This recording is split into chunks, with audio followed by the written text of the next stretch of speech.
Halo semua, ketemu lagi dengan saya Andrew Ardianto dan kita bersama-sama lagi di GRP Podcast. Dan hari ini saya ingin membahas tentang sebuah aspek yang cukup menarik ya, bahwa ilmu pengetahuan itu terus berkembang dan ilmu pengetahuan itu selagi seseorang mau mengambil waktu, mengambil momen untuk dia mempelajari lebih dalam. Kadang-kadang ada hal-hal yang sementara ini mungkin kita duga adalah sesuatu yang bersifat mungkin myth atau sesuatu yang bersifat kayaknya rumor-rumor aja gitu kan. Tetapi pada waktu kita mengambil momen untuk kita gali lebih dalam, ternyata ada banyak sekali dasar pengetahuan yang bisa digali dari situ. Termasuk di dalam hal kesehatan terutama. Ya, karena hari-hari ini kita mulai melihat betapa ilmu kesehatan sudah banyak berkembang pesat gitu kan, mulai dari pengobatan secara medis yang seperti biasa maupun pengobatan alternatif juga mengalami pengembangan yang cukup luar biasa.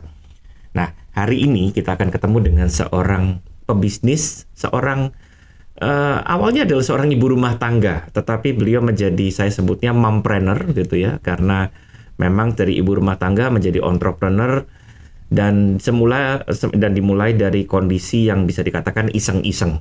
Dan sampai hari ini bisnisnya menjadi luar biasa dan saya sendiri juga pernah merasakan produknya dan saya mendapatkan banyak sekali manfaatnya. Dan hari ini ada Anita Hartono. Halo Anita. Halo Pak. Terima kasih udah ngundang aku kesini. Yes. Very nice to have you here. Thank you. Oke, Anita boleh cerita sedikit tentang background Anita, who you are and how you start all of this. Oke, jadi mungkin kalau di area health and wellness ya, itu aku memulai sebagai brand partner essential oils dari Amerika itu sekitar 14 tahun yang lalu. Awalnya tuh itu gitu. Memang dari awalnya bisa dibilang budak korporat kali ya zaman dulu ya, anak kantoran gitu. Terus setelah menikah, terus hamil, muntah-muntah nggak bisa kerja lagi. Akhirnya aku menjadi full time housewife. Udah kayak gitu.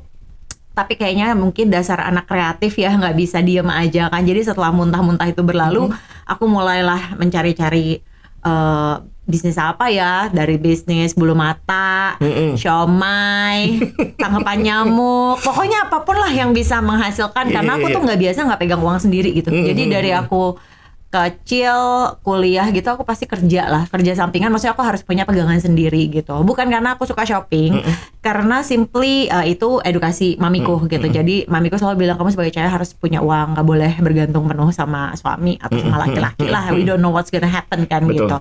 Jadi bukan cuma karena uangnya, tapi ketika kita nggak ngapa-ngapain kita jadi nggak merasa powerful. Kita nggak ada self actualization gitu loh. Jadi bakat-bakat tuh nggak keluar gitu. Sebenarnya sih menjadi ibu rumah tangga bukannya berarti nggak ngapa-ngapain. Justru sibuknya tuh nggak berhenti-berhenti sampai kita tuh stres banget sebenarnya. Itu kerjaan 24 jam itu. Iya, dan nggak ada kayak jedanya gitu. Tapi kalau kita punya sesuatu yang lain, kayak ada jeda sebentar, meskipun kayak 2 jam 3 jam kita jualan. So itu kayak buat aku itu kayak suatu momen dimana aku nggak bosen jadinya sama keseharian. Nah, gongnya itu adalah aku menjadi makeup artist, sempat jadi makeup artist juga. Pokoknya you name it deh, mau apa ya. Makeup artist, terus segala macam udah dicoba gitu ya. Udah dicoba lah ya, bisnis kan harus yang modalnya kecil lah ya. Zaman-zaman itu.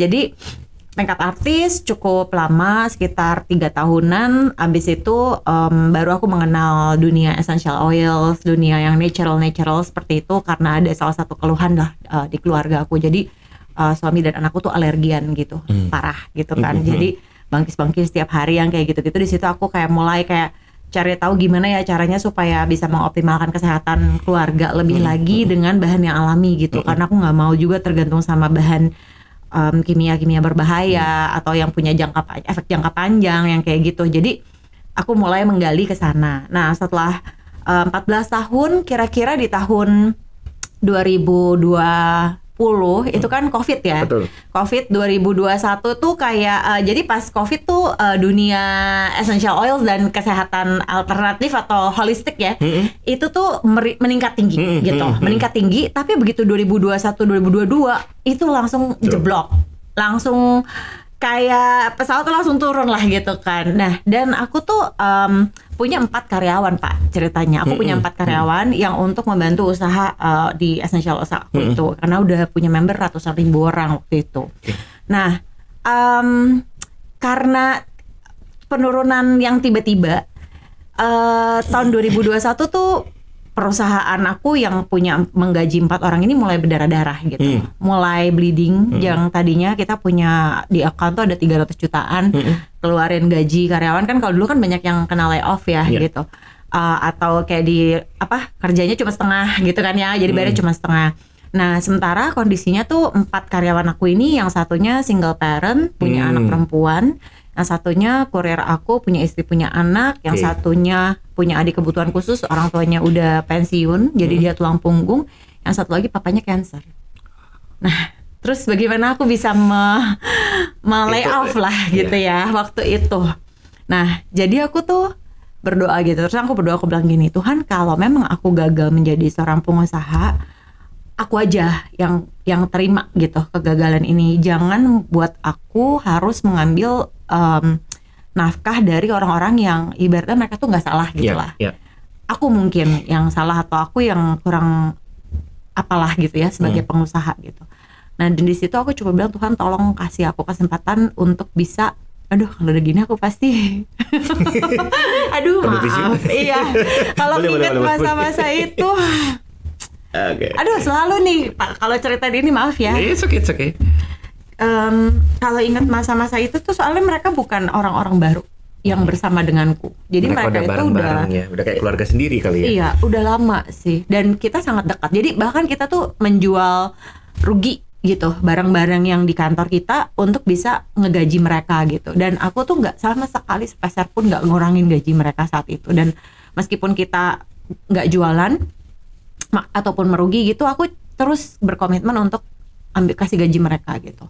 Nah, itu aku ingat banget Agustus 2022. Jadi gini, awalnya aku kenal kombucha itu karena aku punya masalah pencernaan nih, agak flashback ke setahun sebelum kejadian itu terjadi ya. Jadi aku kenal kombucha tuh Maret 2021 pertama kalinya. Itu karena aku tuh punya keluhan pencernaan, emang udah 25 tahun aku minum obat-obatan. Jadi kalau dulu tuh tablet P atau M yang buat mager gitu, itu kayak udah permen. langganan banget. Iya. Tapi harus sedia di tas tuh harus punya gitu. Terus pernah akhirannya mengarahnya ke sembelit, terus akhirnya aku harus cuci usus dan lain-lain gitu. Pokoknya cukup parahnya tuh sampai kena ke anxiety, jadi ke mental. Itu aku rasakan pas COVID 2020. Nah, ditambah lagi waktu itu fasilitas kesehatan tutup ya pas COVID. Betul. Jadi aku nggak bisa ketemu dokter, aku nggak bisa bersihin usus atau apa gitu. Jadi tambahlah tambah anxious gitu. Sampai suatu masa setelah PPKM itu udah mulai longgar, aku ketemu dengan sahabat-sahabat aku, kita berempat, kita makan siang, terus dia lihat aku minumin obat. Terus dia lihat aku makan dikit banget tapi obatnya tuh banyak banget gitu. Terus dia sampai bilang, "Nit, lu gak takut overdosis ya?" gitu. Aku bilang, kan herbal Ci, gak apa-apa lah gitu kan. Dan gue udah minum 25 tahun kok baik-baik aja gitu. Dia bilang, iya tapi kan tetap itu bahan kimia. Ntar kalau misalnya ginjal lu kenapa-napa gimana gitu kan. Aku kayak, iya sih gue gak pernah ngecek ginjal gue ya, liver gue gitu kan. Tapi aku bilang kalau gue gak minum obat, gue nih sembelit bisa 7 hari gak BAB. Bayangin 7 hari gitu, itu kayak udah sering kali jadinya demam gitu kan ya, jadi anxious gitu. Kayak ya gak buang racun sama sekali gitu kan. Nah terus dia bilang, coba deh lu ternakin si SCOBY nih. Dia kasih SCOBY pertamaku gitu kan. Dia kasih kombucha, dia bilang dia udah ternakin dari zaman neneknya. Dan dia tuh kebetulan ada asma, juga ada kayak gejala-gejala autoimun lah gitu ya, tapi dia bisa manage banget gitu dengan dia minum kombucha. Aku bilang, kan gue nggak kayak gitu, gue bilang gitu ya. Terus dia bilang, tapi ya lu kasih afirmasi katanya, karena ini tuh bakteri baik tuh hidup gitu. Jadi ketika kita ini adalah bakteri baik ya, yang hidup probiotik ya gitu. Dan ketika kita memberikan afirmasi, memberikan energi cinta tuh dia tuh bisa menerima gitu. Jadi kayak hasil dari percobaan Profesor Masaru Emoto tentang Miracle of Water, di mana kalau kita mengafirmasikan air, itu akan berubah kristal airnya kan menjadi kristal yang indah. Dan akhirnya kan ada tuh yang namanya air Zam-Zam. Mungkin teman-teman Muslim kenapa mempercayai air Zam-Zam tuh punya manfaat yang luar biasa gitu kan, yang mereka sampai bawain dari tanah suci ke sini gitu. Nah itu kan karena air itu didoakan kan sebenarnya, dan air itu berbeda gitu. Nah sama konsepnya kayak gitu. Jadi kita mau doakan, kita mau afirmasikan air kombucha ini dengan bakteri hidup di dalamnya itu untuk kesehatan kita, tapi purposely untuk apa gitu. Kalau aku, jadi pas pertama kali aku terima, aku ternakin, aku coba bilang, please bantuin aku pup, bantuin aku BAB, coba gitu doang. Beneran aku kayak 10 hari aku fermentasi, aku kayak cuman ngomongin, Ais Kobi, kamu tumbuh yang sehat ya, please, nah abis ini bantuin aku BAB ya gitu kan. Karena bagi aku BAB itu adalah sebuah kemewahan kalau tanpa rasa sakit. Jadi selama 20 tahun aku tuh nggak pernah nggak sakit. Maksudnya pasti mules dan ini pembicaraannya agak-agak spesifik cuman aku pengen orang tuh tahu bahwa BAB tiap hari itu penting dan harus gitu, dan mungkin nggak ada yang ngebahas gitu ya, kayak belum even di sekolah-sekolah nggak dikasih tahu kita. Dan it's actually a privilege gitu ya, bisa BAB tiap hari for you gitu ya. Itu kayak orang-orang yang BAB tiap hari dan normal-normal aja, nggak sakit, nggak mules, nggak sembelit, itu kayak mungkin mereka take it for granted, akhirnya itu kayak sesuatu yang memangnya harus kayak gitu gitu kan ya, atau Tuhan emang kasih kayak gitu.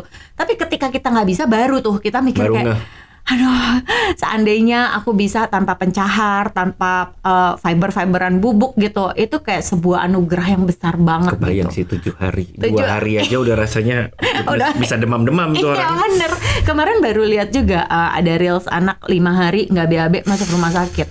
Itu karena demamnya nggak turun-turun, karena banyak racun dalam tubuh, akhirnya kan racunnya naik lagi kalau nggak kebuang. Dan aku lagi mikir waktu itu aku 7 hari tuh sebenarnya kalau Tuhan mau panggil kayaknya udah lewat deh. Udah dari kapan-kapan gitu. Nah, akhirnya aku coba, aku bilang ya udah aku ikhtiar lah gitu ya. Coba aja, siapa tahu zaman Covid itu kan banyak yang punya piaraan tuh, kucing lah, tiba-tiba piara anjing. Ini piaranya agak lain. Iya, ini piara bakteri ya gitu. Tapi kan piaraan juga Pak gitu. Jadi aku coba, aku ikhtiarkan. Dan dalam menunggu, kan fermentasinya 10 hari. Dalam menunggu itu aku masih minum obat-obat pencahar. Salah satunya ada satu herbal. Ada satu herbal yang zaman itu tuh terkenal banget untuk detox gitu ya. Dan aku minum sesuai takaran tuh nggak mempan. Jadi aku minum 3 kali lipatnya. Dan malam itu jam 4 pagi aku inget banget, itu aku kebangun karena aku mules banget, perut tuh kayak digiling-giling sama tronton gitu, sakit banget itu, kayak mau melahirkan normal tuh kayak gitulah, kontraksi gitu. Aku sampai pas aku lihat jam 4 aku pengen ke toilet, aku bangunin badan tapi nggak mau bangun gitu, kayak badanku stiff gitu, terus kayak mau bangun kok nggak kebangun ya gitu kan. Oke, wah nih gue stroke apa gue kenapa nih gitu, karena itu udah nggak BAB untuk berapa lama dan perut aku mules sekali, dan aku mau manggil suami gitu ya, kok dia nggak bangun gitu. Aku sampai panggil tapi nggak keluar gitu, kayak pak gitu tapi nggak keluar. Dan biasa suamiku tuh sangat peka sama suara, biasa cuma suara dikit doang dia bangun, kok dia nggak bangun. Pas aku nengok ke belakang, badanku masih di belakang Mbak. Terus aku kayak, nih gue kayak udah mau ke alam lain atau gimana ya. Di situ aku berdoa, aku bilang, Tuhan, anak-anakku masih kecil, aku punya karyawan tanggungan yang sekarang lagi berdarah-darah, perusahaanku gini-gini gitu. Masa aku sampai sini doang gitu loh, masa hidupku cuman sampai hari ini doang gitu kan. Dan itu bulan Maret itu. Terus di situ aku berdoa, aku nangis, terus aku bernazar seperti ini. Tuhan, kalau seandainya aku punya kesempatan untuk hidup sehat, atau hidup maksudnya kembali lah gitu ya, aku janji hidupku ini dan selanjutnya itu hanya untuk hanya untuk menyenangkan Tuhan aja gitu, hanya untuk membawa kemuliaan lah gitu buat Tuhan gitu. That's what I said gitu malam itu. Dan setelah 10 menit struggling with that gitu, akhirnya aku balik terus aku bangun, aku turunin kaki, aku ke toilet, dan di situ aku buang-buang air gitu sambil nangis, sambil ngejarit, pokoknya sakit banget, itu paling sakit. Nah disitu aku bilang, Tuhan udah ya, tolong berikan aku jalan keluar. Aku bilang aku juga mau keluar dari kayak itu, kayak lingkaran setan ya. Minum obat, nggak minum obat aku takut aku ginjal kenapa-napa dalam jangka panjang, nggak minum obat aku takut begini jadinya gitu. Singkat cerita, sejak hari itu aku kayak mikir, hidupku ini untuk apa ya gitu, purpose-nya tuh untuk apa. Kalau emang segampang itu Tuhan bisa panggil aku, segampang itu jiwaku atau rohku bisa meninggalkan tubuhku gitu, tanpa bisa aku kontrol kan gitu. Nah dari situ akhirnya aku bilang Tuhan tolong kasih aku keajaiban lewat kombucha ini. Dan akhirnya 10 hari kemudian aku minum 1 sloki. Aku bilang, Skobi bantu aku pup ya, aku bilang gitu. Aku minum 1 sloki, paling cuma sekitar 50 mili ya. Di situ perut aku bunyi kayak rrrr gitu. Terus aku mau ke toilet. Dan aku ke toilet, aku bisa pup tanpa aku ngeden keras-keras yang biasanya aku pegang tembok kanan kiri. Nih aku enggak. Aku benar-benar keluar begitu aja. Lega banget. Itu langsung kayak, hah, apa ini? Kok bisa kayak gitu? Kayak amazed banget gitu loh sama. Like instant miracle gitu. Iya, kayak langsung gitu, kayak nggak nyampe 10 menit deh, kayak langsung rrrr gitu. Terus aku pikir, wah ini kebetulan doang kali ya gitu ya. Besokannya aku coba lagi pagi-pagi, same thing happen. Dan sejak saat itu aku putus yang samanya obat pencahar. Aku putus sama yang namanya herbal yang udah kayak buffet prasmanan itu ya. Setelah 25 tahun aku minum, aku kubur obat-obat itu, aku hancurin semuanya. Dan aku bilang kayak, maybe this is the answer of my question gitu ya. Selama ini my life purpose maybe this one gitu. Tapi waktu itu belum clear gitu. Kayak aku cuma pikir mungkin ini yang Tuhan pengen aku lakukan. Cuman itu doang. Singkat cerita, aku bagikan ceritaku ini di Instagramku. Jadi aku mikir kayaknya banyak sih orang yang kayak aku, cuman mereka menganggap membicarakan pup itu tabu gitu. Tapi padahal kalau pup itu nggak rutin, itu semenderita itu. Jadi aku orang yang menderita itu dan aku orang yang diem-diem aja gitu. Padahal jadi itu kayak saat itu kayak aku kayak I just have to share gitu kan. Dan akhirnya aku buat sebuah akun Instagram baru yang nggak ada followernya, dan aku cuma share aja apa yang aku, ibaratnya aku nggak tak khawatir dijudge dong kalau aku nggak ada followernya gitu kan. Aku posting aja, aku begini aku bikin ini gitu kan ya. Tapi aku nggak privatein, jadi kosong. Tapi publik, tapi aku isiin cerita aku lah gitu. Nah itu Maret aku bikin kombucha, dan bleeding di perusahaan itu udah mulai kan Pak. Udah mulai, jadi sebulan keluar 30 juta gaji ya Pak, berarti cuma bisa bertahan 10 bulan. Bener aja itu bleeding berlanjut terus sampai tahun depannya 2022 Agustus. 2022 Agustus itu adalah gaji terakhir, 30 juta terakhir atau 25 juta terakhir lah, itu di rekening perusahaan saya. Dan di situ yang saya tadi cerita gitu, maksudnya ini gimana ya gitu. Saya mau pecat, saya juga nggak punya duit buat bayar pesangon. Mereka udah pada kerja 4 tahun lebih, masa saya nggak kasih pesangon. Saya pecat, tapi mereka semua bilang, enggak Ci, kita sama Cici aja, Cici nggak bayar juga nggak apa-apa katanya. Yang penting kita sama Cici aja gitu ngomongnya. Kan saya jadi nggak enak ya, sementara mereka semua tuh tulang punggung keluarga gitu. Dan kita nggak tahu berapa lama mereka harus betul. Bener gitu. Akhirnya dalam masa-masa penantian itu kita semua jadi jualin kombucha Pak. Jadi saya bikin di rumah. Terus diternakin ya. Diternakin bersama dengan mbak-mbak bantuin di rumah. Saya yang bayar ya, beli jar, beli teh, beli rak apa segala macam, saya pakai uang sendiri. Tapi pemasukannya untuk bayarin gaji karyawan. Intinya saya jualan kombucha dulu untuk supaya karyawan saya 4 ini itu bisa survive gitu. Jadi nggak ada intention yang lain-lain mau bagaimana. Saya pikir ya udah sampai nanti bisnis bisa balik atau apa gitu. Namanya bisnis kan gitu ya Pak ya, nggak boleh cuma satu gitu. Betul, harus mikirin alternatif. Bener, opsi B, opsi C. Kalau A begini gimana, B gini gimana gitu. Dan di situ saya baru belajar bahwa bisnis itu nggak bisa cuma satu. Kalau satu namanya kerja. Kalau bisnis itu berarti harus ada basket A, basket B, basket C. Entah kalau A, B, C terjadi apa-apa harus ada D, E, F. Iya, ada kayak gitunya. Nah, dari situ Agustus 2022 kita Zoom. Awal Agustus, kayaknya tanggal 1 atau tanggal 2. Saya bilang ini gaji kalian terakhir loh. Aku bilang kalau kalian mau cari-cari yang lain saya nggak apa-apa. Saya bilang saya justru berharap kalian dapat yang lain yang lebih baik daripada kerja sama saya bilang gitu. Terus mereka cuma bilang kayak ya pokoknya kita sama Cici. Tapi berkali-kali saya ngomong kayak gitu. Nah tanggal 7 Agustus ada sebuah reels yang saya tuh lagi mandiin Skobi. Sayanya pakai daster, pakai masker gitu kan ya, mandiin Skobi. Jadi waktu itu kita udah buka PO gitu untuk orang beli si bakterinya itu untuk diternakin. Saya cuma punya 8 jar waktu itu. Jadi kalau misalnya saya ternakin Skobi untuk orang bisa beli itu harus minimal 14 hari atau lebih. Jadi nggak bisa mau beli, sekarang cuma bisa terima 8 customer. Betul. Nanti mau lagi ya nunggu lagi 2 minggu lagi. Tapi belum tentu jadinya juga bagus gitu. Kalau nggak bagus kan nggak bisa dijual kan. Karena dia makhluk hidup kan nggak mungkin sama rata semua. Bukan bikinan pabrik gitu. Nah singkat cerita Reels itu trending 1 juta views dalam waktu semalam. Dan itu handphone saya 7 Agustus 2022 tuh nggak berhenti. Tung. Itu saya belum pernah trending. Jadi handphone saya tuh langsung error. Terus besokannya tim saya bilang, Ci itu admin rame banget katanya.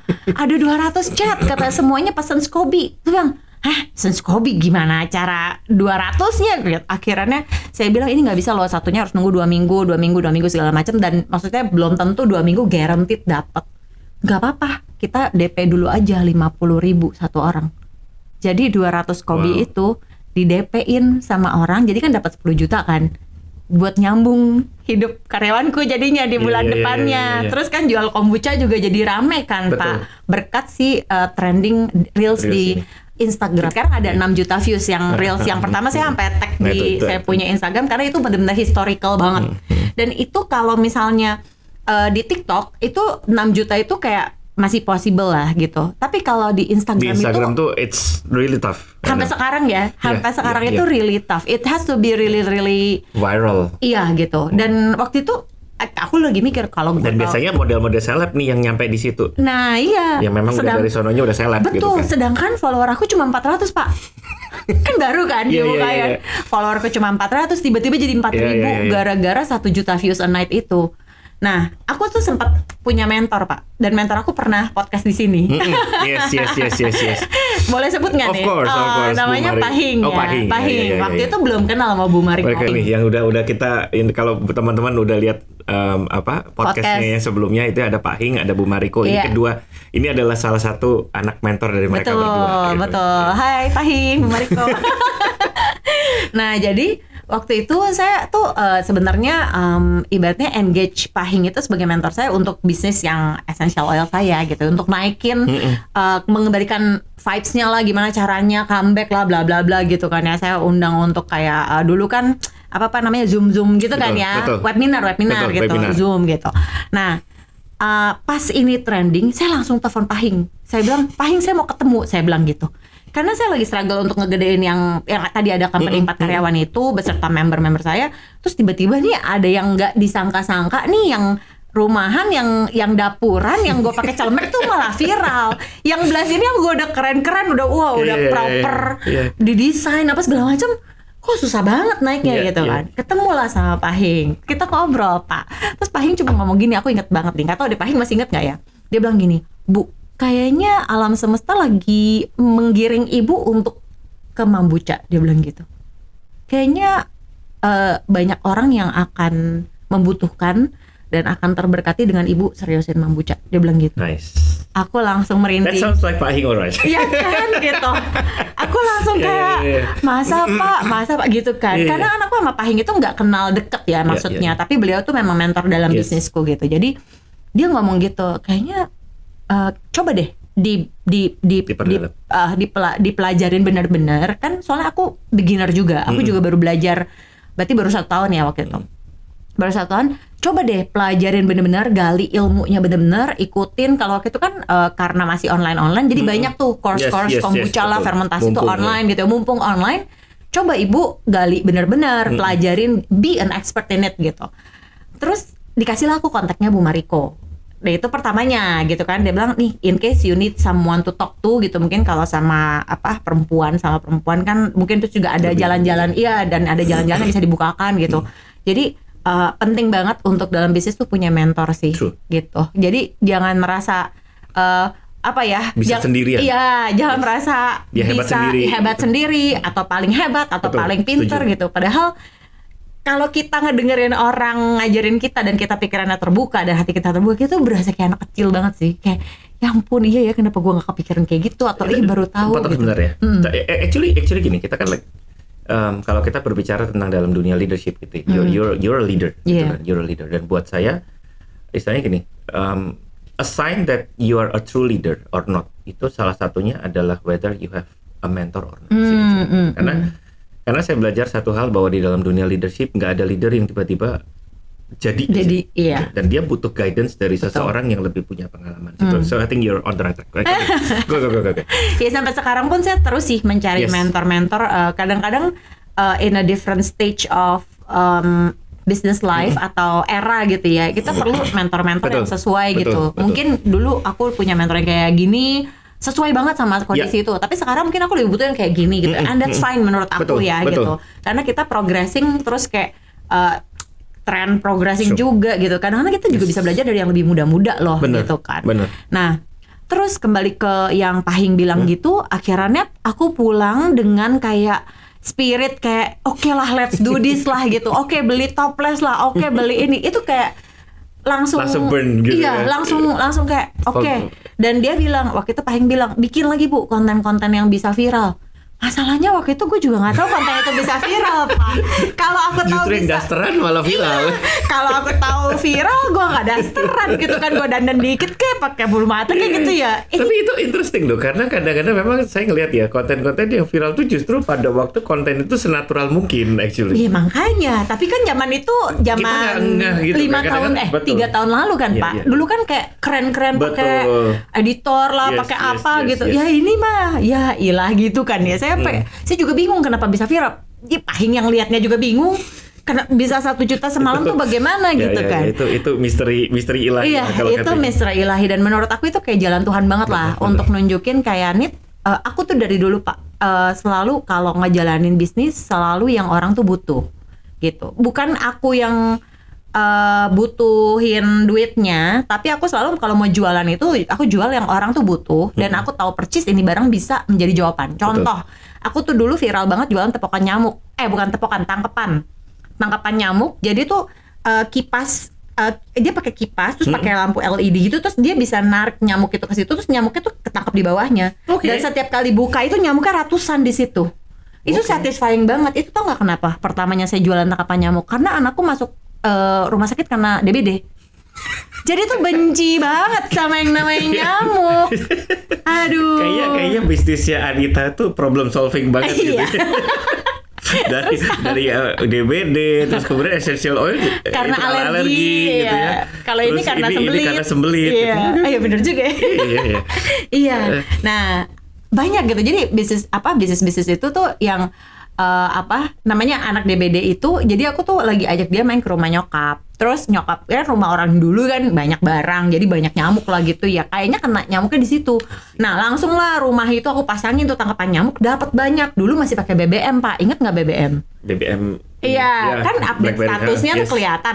Aku update lah status dapat banyak nyamuk gitu. Langsung pada BB gitu. Karena waktu itu lagi musim hujan juga kayaknya. Jadi BB tuh rame pesen. Sekali pesen aku datengin 40 tangkapan nyamuk laku, 40 kayak gitu. Nah, jadi aku lagi berpikir kayaknya nih aku ada bakat ya untuk ya itu kayaknya jualan problem solving ya. Maksudnya sesuatu yang kalau ini nggak menyelesaikan masalah nggak akan aku jual. Jadi aku tuh dikenal orang seperti itu bukan tiba-tiba di kombucha gitu, tapi memang dari dulu. Ya kalau tadi Bapak bilang aku jadi refresh ya, karena aku sempat jual siomay. Bapak tahu nggak kenapa aku jual siomay? Kenapa lagi? Sudah saya penasaran nih. This is a story that I've never heard. Aku juga baru pertama kali cerita di sini jualan siomay. Jadi dulu aku tuh awal bangetnya tunggu ya, itu tahun berapa ya? Kalau nggak salah aku ngidam siomay abang-abang, tapi yang naik sepeda deket rumah aku. Dan muka bapaknya tuh inget banget, bapak tua, ompong gitu, tapi siomaynya tuh enak banget, jadul banget gitu. Nah, ngidam nyari siomay kayak gitu Pak, nggak nemu kan. Banyak sekarang udah merek-merek ya siomaynya gitu, nggak ada yang sejadul itu. Nah, tiba-tiba suami aku tuh bawa pulang siomay di Jatinegara gitu. Nah, siomay ini dia sih nggak bilang ini siomay jadul atau apa gitu ya. Dia bawa, pas aku makan, gila itu percis banget sama siomay bapak ompong itu yang aku makan dari umur 7 tahun di rumah itu. Percis banget, sampai bumbu-bumbunya percis. Langsung wah ini siomay masterpiece, aku bilang gitu.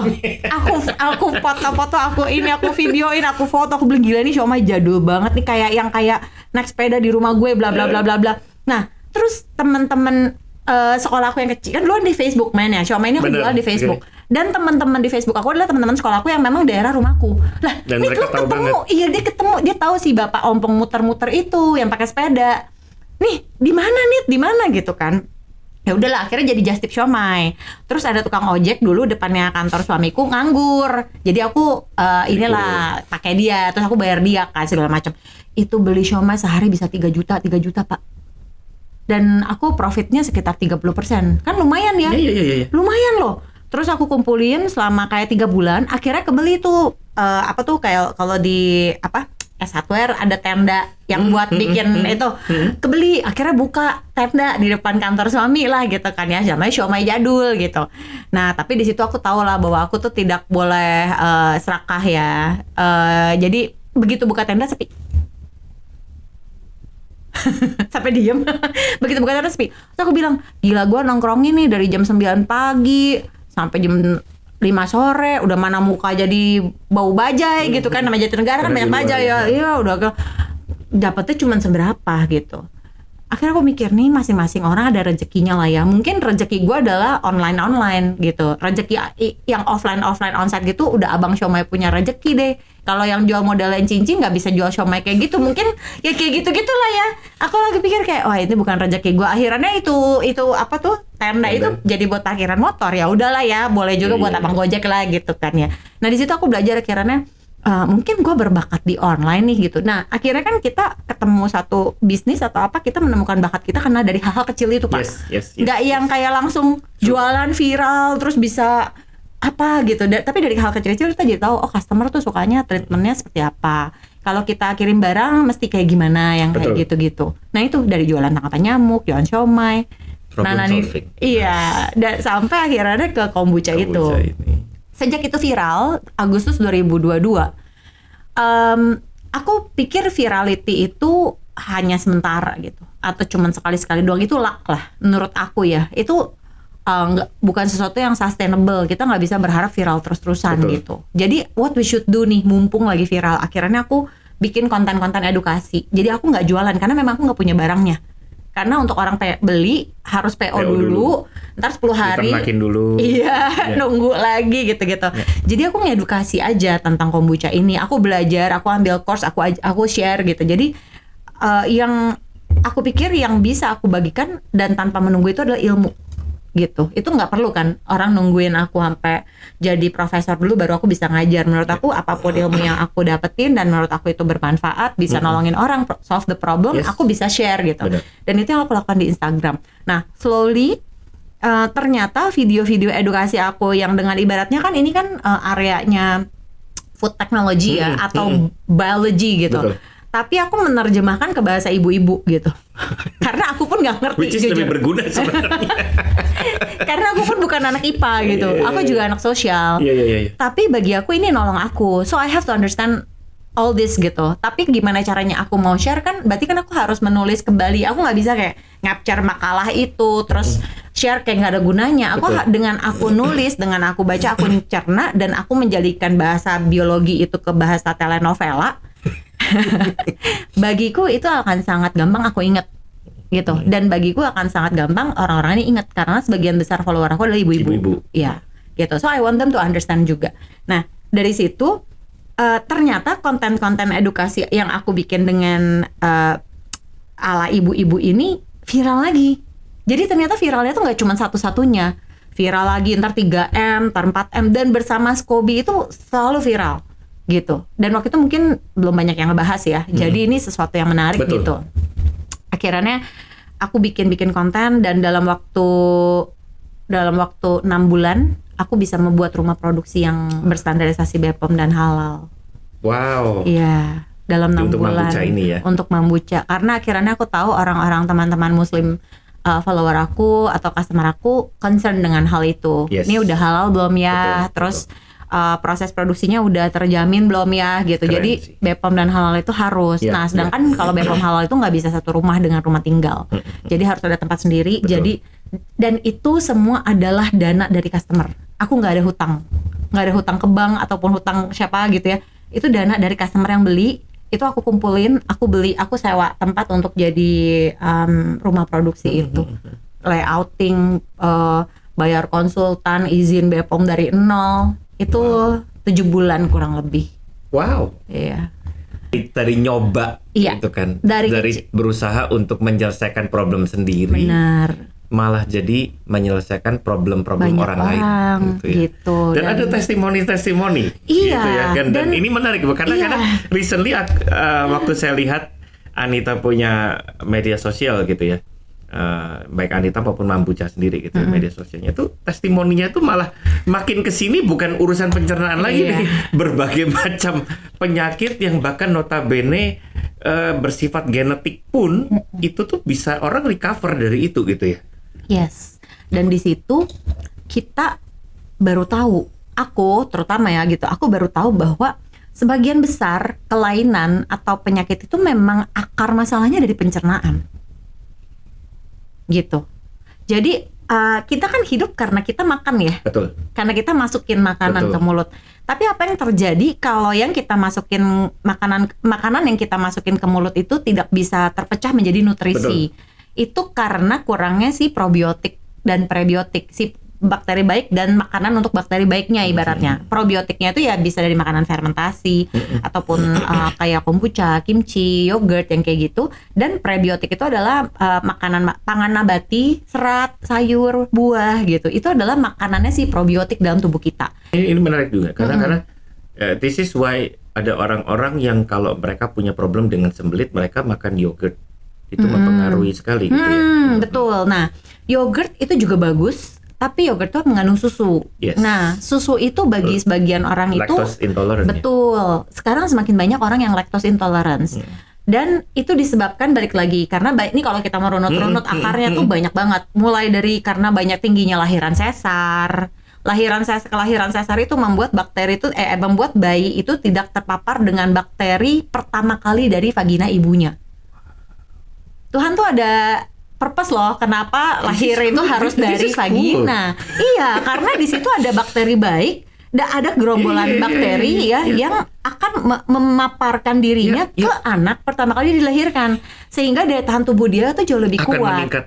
Gitu kan, nggak ada dari perut kan, nggak ada bakteri di situ, beda dengan bakteri di vagina kan gitu. That's why sekarang tuh orang sekarang maunya cepet aja, gampang, tanggal bagus kalau lahirin anak. Nah, tapi itu sangat mempengaruhi daya tahan tubuh bayi tersebut sampai ke dewasa-dewasanya. Sampai ke situ ya. Yes, ternyata begitu. Nah, jadi saya juga tahu karena saya merunut dan mempelajari lah, maksudnya apa hubungannya alergi sama pencernaan? Kenapa yang alergi atau eksim gitu kok bisa pada membaik ya gitu kan? Saya nggak, terus terang saya juga punya anak juga eksim juga gitu, dan saya nggak kepikiran kalau kombucha tuh ternyata bisa juga untuk kayak balancing gut microbiome dia supaya daya tahan tubuh dia lebih kuat. Jadi nggak gampang terpapar hal-hal yang bikin dia alergi gitu. Jadi dia terpapar tapi responnya tuh nggak overreacting sama yang bikin dia alergi. Nah, hal-hal itu aku pelajarin setelah customer tuh kasih testi kan, baru kayak kok bisa sih cari tahu apa manfaat probiotik untuk alergi misalnya, apa pengaruh probiotik terhadap kulit yang eksim. Nah, karena ada kasus-kasus customer gini, aku jadi belajar.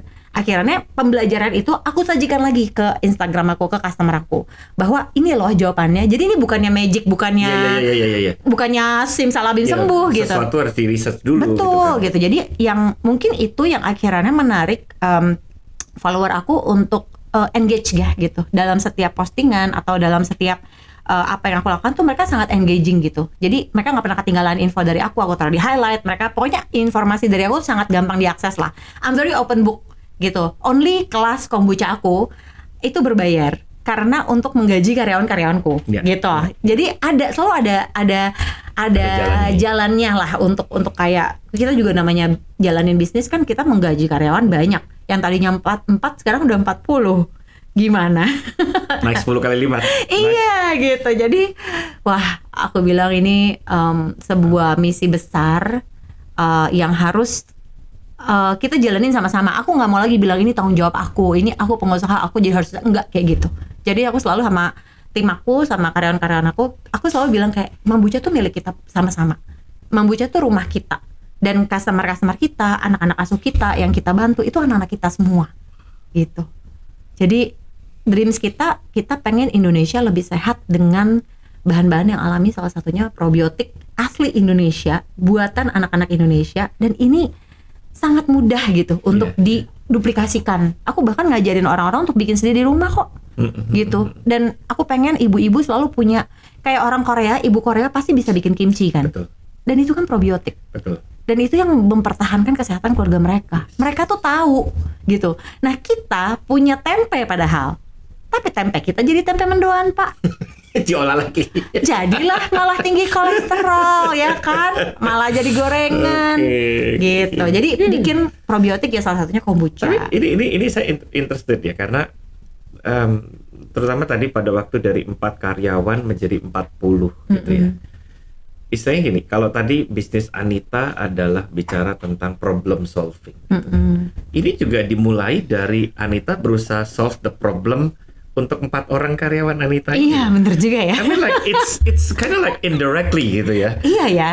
Gitu ya, indirectly dan kemudian dari 4 orang ini, dan saya percaya karena gini loh, buat saya sih kalau saya ngeliat secara tadi kan kita bicara tentang bagaimana Tuhan itu udah ngaturin segala sesuatunya gitu. Dan menurut saya sih Tuhan juga udah ngaturin 4 orang ini stick sama Anita sih. Merinding deh. Maksudnya kebayang nggak sih kalau pada waktu itu mereka kemudian benar-benar udah tinggal 4 orang lalu memutuskan iya deh Ci, saya pergi deh. Iya sih. Can you imagine you're going to, I mean like maybe you can do it gitu ya by now, mungkin tetap bisa lakukan, tetapi your struggle will be much harder. Right? Iya. Karena harus kayak nyatuin apa ya? Bisa aku bilang mereka ini adalah orang-orang yang paling ngerti cara aku berpikir. Betul. Gitu. Ya, mereka udah kerja bertahun-tahun dan mereka ngerti banget bagaimana Anita untuk menjalankan bisnisnya. Gitu kan. Dan itu it's problem solving in a way. Gitu. Iya benar ya. Jadi kayaknya tema podcast ini problem solving. Iya. Problem solver ya. Ini menurut saya, tapi gini, ini yang penting di dalam dunia leadership ya. Kalau kita bicara di podcast ini kan kita banyak bicara tentang pengembangan diri dan leadership ya. Bahwa seorang leader yang baik itu ya memang dia akan memikirkan how to solve a problem, bukan justru malah di tengah-tengah badai, di tengah-tengah masalah dia kalut-kalut sendiri, bingung sana sini gitu kan. Dia berusaha untuk solve the problem. And I know it's really hard to let people go. Apalagi masa-masa pandemi kemarin tuh salah satu. Saya juga ada beberapa yang terpaksa kami harus let go karena ya kami harus ngecilin space dan sebagainya gitu kan. Dan itu nggak ada pilihan. And it's really tough. Apalagi mereka udah sama-sama kita bertahun-tahun. Guilty-nya bisa sampai sekarang kayaknya. Benar ya. gitu kan. Dan benar-benar rasanya, aduh ini kalau saya bisa rekrut mereka kembali, saya pingin tarik loh, gitu loh. Gitu kan. Dan opportunity memang kondisinya tidak memungkinkan. Gitu kan. Nah, tapi and you starting from solving problems, you become solving bigger problems. Buka ya. Iya kan, dari minuman sampai bahkan saya lihat sekarang Scoby gelnya sendiri, Scoby-nya sendiri tuh malah jadi kosmetik, malah bisa jadi istilahnya jadi obat sendiri gitu loh. Bahan alami lah ya. Alami, gitu yang kan. Solve the problem juga ya. Iya, dan itu ini luar biasa banget sih. Soalnya tuh aku juga jadi tuh si Skogel atau Scoby Gel yang lagi kita, penelitiannya udah 2,5 tahun Pak, by the way. Udah 2,5 tahun. Sampai bisa punya R&D sendiri ya, itu nggak kebayang sih. Udah 2,5 tahun dan kita itu akhirnya mendapatkan sertifikasi CPKB untuk pabrik kosmetik kita di atasnya pabrik pangan kita. Wow. Yes, dan itu satu-satunya dikasih dari BPOM. Karena bahan aktif itu pertama kali di Indonesia itu kita produksi sendiri. Kombucha dan Scoby itu bahan aktifnya. Gitu. Biasanya kan kalau pabrik kosmetik kan ambil dari supplier, dari mana, dari Cina, dari Prancis, dari mana gitu kan bahan aktifnya. Kalau kita pakai bahan aktif yang kita buat sendiri dan kita sudah lakukan riset selama 2,5 tahun ini. Gitu. Kita udah punya ratusan panelis kan. Ya, salah satunya anak-anak yang kita treat. Mereka pun sudah agree untuk menjadi panelis dan misalnya rutin dalam waktu 3 bulan kita kasih kombucha dan si Skogelnya segala macam gitu, dan mereka ngikutin protokolnya dan ternyata membaik. Nah itu kan berarti kan hasil uji kan yang bisa kita kita jadi tahu si Scoby tuh atau kombucha ini bisa buat kulit kayak begini gitu. Ada juga yang progresnya lama mah ada gitu. Apalagi kalau genetik itu agak sulit, tapi seenggaknya anak ini tuh moodnya lebih baik. Betul. Karena si probiotik itu bisa bikin mood itu ke elevate gitu loh. Nah dengan hati yang gembira kan adalah obat. Betul. Gitu. Setuju. Jadi ketika mood mereka lebih baik, mereka lebih happy, meskipun kulit mereka kayak gitu, mereka bisa lari, mereka bisa lari-larian, mereka bisa berdiri, mereka Dan bisa recovery jalan. mereka relatif akan jadi lebih cepat dengan mereka happy. Bener. Dan itu kunci yang kayak sayang sekali banyak yang ngelupain gitu. Ada banyak orang yang ngomong kayak, misalnya rambut kulit kepalanya kerak-kerak gitu ya, kayak banyak anak-anak asuh aku kayak gitu. Dibotakin aja. Aku bilang, kamu lagi ngomong tuh sama anak perempuan 8 tahun loh. Dengan kamu botakin rambutnya dia, bukan dia tambah sehat, dia tambah sakit. Betul. Begitu ngaca langsung stres kan gitu. Aku bilang coba kita kan pakai bahan yang alami, jadi harus pelan-pelan, sabar gitu-gitu. Nah mungkin dari situ tuh kita bisa laku gini. Ada banyak penyakit yang nggak ada obatnya. Di situ aku lagi berpikir mungkin memang bukan obat jalan keluarnya. Mungkin dengan perbaikan pola makan, pola hidup, pola tidur, pola pikir bisa membaik sendiri. Gitu. Sometimes we need to deal with process. Betul. Coba dirunut-runut kayak buka buka bawang ya, potong bawang dibuka selapis-lapis, dirunut-runut nih akar masalahnya apa? Banyak sekali akar masalahnya adalah makanan. Ultra processed food. Sosis, nugget, gorengan, ya, bakmi, roti, itu semua ultra processed food yang membuat peradangan tuh semakin menjadi-jadi. Dan itu bisa jadi dari zamannya ibunya hamil stres, terus banyak hal akhirannya anak itu lahir dengan kondisi genetik tertentu. Ada yang kayak gitu, ada yang mutasi gen, ada yang banyak macam deh. Tapi begitu udah lahir mungkin nggak bisa masukin lagi Pak kalau dibilang salah gen ya kan. Tapi gimana caranya memperbaiki, solving problem. Betul. Jangan cari kambing hitam kan gitu. Siapa yang salah nih, bapaknya apa emaknya? Bahkan dicari sampai nenek kakeknya juga kegadeng kayak gitu. Tapi terjadi pada anak ini means now what we have to do to make their life itu better. Improve the chain lah. Yes, improve mereka punya quality of life. Dari mana? Perbaikin pola makan, pola hidup, pola pikir, pola tidur. Sebenarnya gampang kan? Ini di potes-potes kita sebelumnya juga bahas yang serupa-serupa sih. Maksudnya bagaimana kita nge-balance berbagai macam area itu. Gitu kan. Ada kemarin tuh ada dengan Dr. Firdaus gitu kan. Terus kemudian kita bicara break the chain ada dengan Bu Melisa gitu ya. Kita bicara tentang family constellation gitu ya. It's really I agree gitu kan, bahwa pada akhirnya kita nggak bisa mengubah apapun yang di belakang kita, tapi kita selalu bisa create a better future for our own lives. Betul. Kan gitu. Betul. Dan itu mesti digongin terus Pak, karena banyak orang yang nggak tahu gitu bahwa they have a power to break the chain. Yes. Gitu. Itu yang orang pikir kayak, ya kan dokter bilang aku nggak akan bisa sembuh, nggak ada obatnya gitu-gitu. Tapi aku selalu bilang, aku tuh bukan dokter, aku bukan paramedis, dan kombucha itu bukan obat. Jadi ini adalah bakteri baik yang bisa mendukung kesehatan pencernaan, dan akhirnya karena pencernaan itu adalah powerhouse otak kedua kita, dia bisa memperbaiki semuanya tapi perlahan satu gitu. Dan dari situ mood kita lebih baik, cara berpikir kita lebih sehat, pencernaan lebih baik, apa yang kita makan juga jadi lebih sehat gitu. Jadi it's like holistic sih. Everything is connected, iya benar. Dan itu kita perlu ngejelasin sih ke audiens ke orang sebanyak-banyaknya gitu. Wow. ini this is something like your story has been inspiring for me gitu ya. Thank you. Dan that's why kami undang Anita untuk ngisi di podcast ini, karena dari kemarin pengen undang Anita karena your story is really inspiring, dan saya percaya bahwa bukan hanya saya yang terinspirasi dari cerita ini gitu kan, tapi semua orang yang mungkin udah pernah nonton reelsnya Anita gitu kan, and I have to say God bless your heart, you know. Thank you. You have a very big heart yang memang akhirnya justru di situ orang bisa merasakan ada ketulusan ya. Tetapi kita lihat bahwa memang kayak tadi saya katakan, some problems are not solved instantly gitu kan. Sometimes kita mesti berjalan dalam proses, dan di dalam podcast ini saya ingin mengingatkan kepada semua yang lagi nonton ini sih, untuk apapun yang mau jadi problem Anda, kita coba refleksi, kita ambil waktu, take a moment for ourselves, untuk kita bisa ngelihat nggak apa-apa loh kita memulai dengan sebuah langkah kecil. Anita membereskan berbegitu banyak masalah hanya dari gara-gara kepingin membereskan masalah di pencernaannya.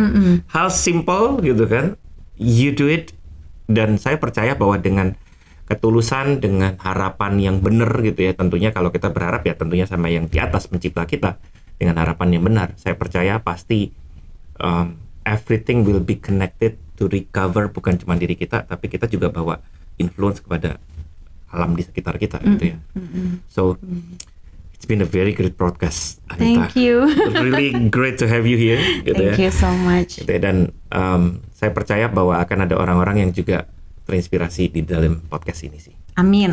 Ya. So teman-teman, pastikan Anda sudah klik subscribe, dan kalau Anda lihat ada tanda lonceng juga Anda klik tanda lonceng itu supaya anytime kami mengupload video-video baru Anda akan dapat notifikasinya. Dan tentunya akan ada narasumber-narasumber baik alumni maupun narasumber-narasumber profesional yang akan terus mengisi JRP Podcast ini, karena kami punya satu mimpi untuk kami membawa positivity, kami membawa berita-berita yang inspiratif dan membantu Anda di dalam proses personality development Anda. Sampai ketemu di video berikutnya, and God bless you. Time to maintain yourself. In this space, we will show you how to explore how you talk, how you look, how you dress. You got to move forward, move, yeah. Everywhere